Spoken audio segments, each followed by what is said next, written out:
bàbá pé òkú ní pópó alààyè adáhùn. Yorùbá jẹ́ kọ́ ọmọ ibi tó ń lọ bàbá wá ṣìnà fúnra rẹ̀ ìwọ lọ mà. Ẹni tó dáhùn yẹn wọ́n jẹ́ kọ́ wò bó ṣe ga tó wọ́n lè wé láṣọ funfun, wọ́n lè dì í láṣọ dúdú, wọ́n sì lè má jẹ́ ti ẹ̀ yọjú, ohun rẹ̀ náà la nílò. Tọ́mọ wa pé lágbájá èmi náà bá dáhùn ẹ̀yin ọmọ mi, ẹ̀yin ọmọ mi, èmi náà mo dá yín lóhùn. Ńbo wàláhì tẹ́ báyìí súnmọ́ tẹ́ fún lẹ́gbà ẹ̀ẹ́dẹ̀ yóò tú aṣọ ara rẹ̀ lẹ́mọ̀ pé bàbá yín kọ́.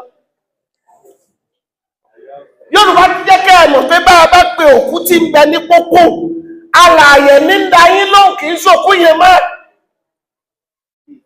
Yorùbá dáa púpọ̀ níbi òdodo.